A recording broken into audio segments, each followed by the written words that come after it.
Hey guys, welcome back to my channel. My name is Xochitl. If you are new here, don't forget to hit that subscribe button so you can keep up with my makeup reviews, demos, and more.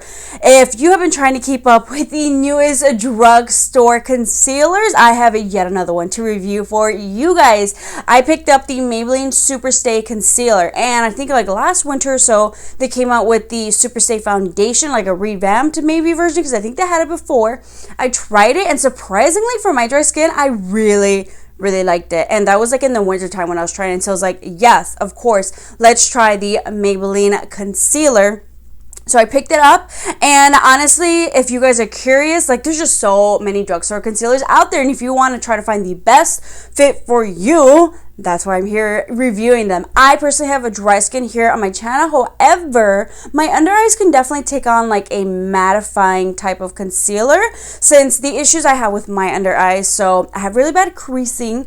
I know I should have listened to my mother when she said don't rub your eyes so much. So like these little like arruguitas, these little like fine lines we got going on there, I definitely can't have something too creamy, too hydrating that's gonna melt and just like go into my fine lines and making me look cakey.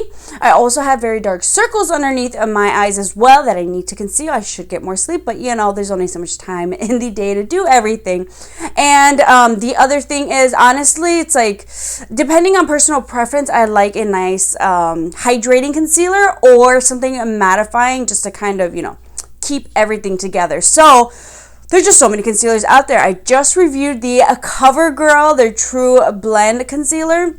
And as well as I've done like the e.l.f. CAMO concealer, the MILANI concealer, the L'Oreal concealer, even NYX concealer. So I'll link those down below if you're trying to find the best concealer for you. But I picked up the Maybelline Superstay, and comes in 12 different shades. They can totally do better. I got mine at Ulta because I feel like Milani and maybe L'Oreal probably have the most. I know e.l.f. has like about 20.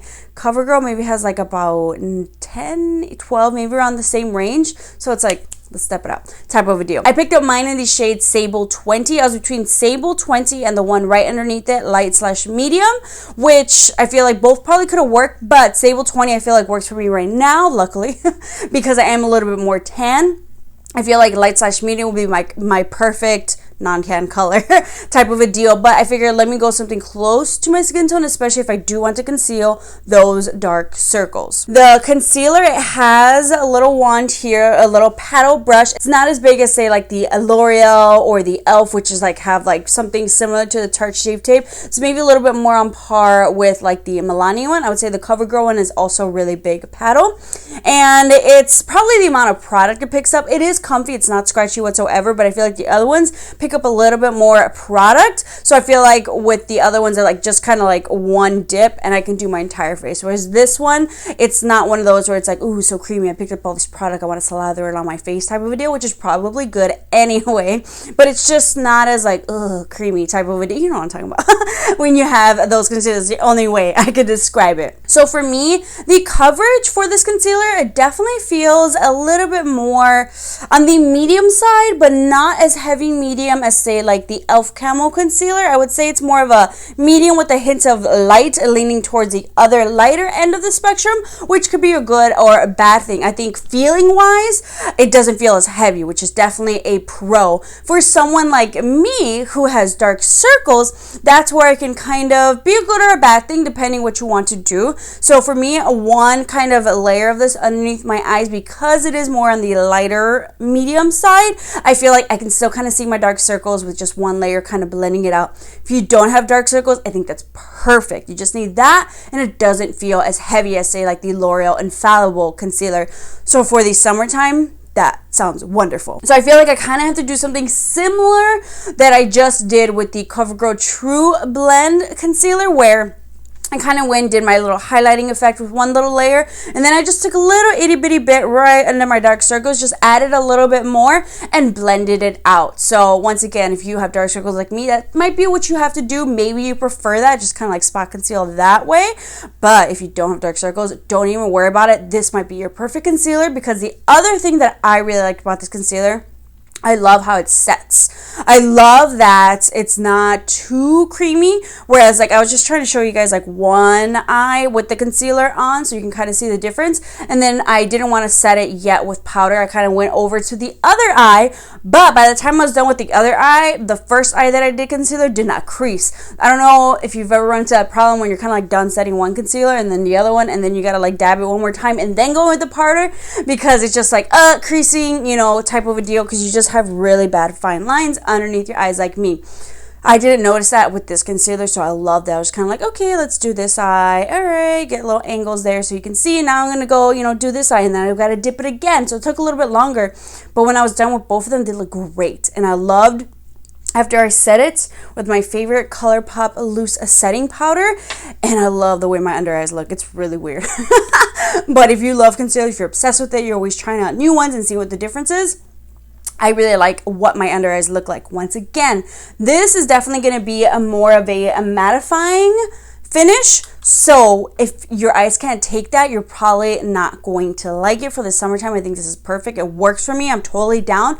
If you're oily skin, you're probably going to love this so much. It looks just so nice and smooth underneath my eyes. Like I just want to like touch underneath my eyes. And I feel like sometimes this might be a preference for the summertime when I'm really like dripping sweat. Like I need matte. I prefer a matte, and especially underneath my eyes where I crease, I think I really like this concealer. At first I was like, that coverage, but I don't mind. The only thing about like me having to add a little bit extra is I feel like maybe I'm wasting more product. That's the only kind of con for me. I feel like maybe I'm using up more product. I might go through this a little bit quicker. This is 0.23 fluid ounces. I'm trying to remember. I believe maybe the L'Oreal has a little bit more, like 0.33 or something like that, but they're usually like 0.23, 0.33, no more than that type of a deal. So I think that's the only drawback. If you have dark circles like me, you might be using more product.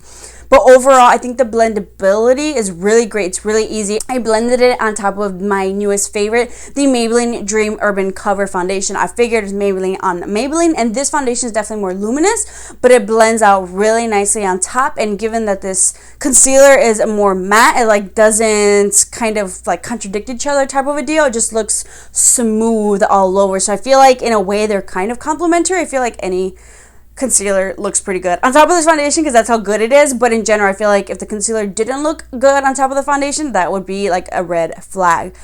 Overall though, I've been playing with it, I've been testing it out, and I like it. I do like it. I think this is one worth picking up depending on your preferences that I mentioned. Check out the other videos down below to see if there's something else. Maybe if you're looking for something a little bit more hydrating, but if you are looking for a more mattifying concealer, I think you're really going to like this. A mattifying one that's not too heavy. I think that's a big seller right there. It's not heavy. It's got that coverage depending on what you got going on underneath the eyes, but not heavy. I like that. I even added 2 layers of it and it still doesn't feel heavy. It just feels like weightless, which I think is really nice given that I feel like the Superstay foundation is supposed to be like matte, full coverage type of a deal. But I like this. I think I would pick up the next color down. I think they did a great job. Let me know if you guys picked up this concealer and if you liked it or not, and what maybe were the issues for you, or why do you like it? Like, what is it that you prefer from this concealer over others? I hope you guys enjoyed this review and demo of the Maybelline Superstay concealer.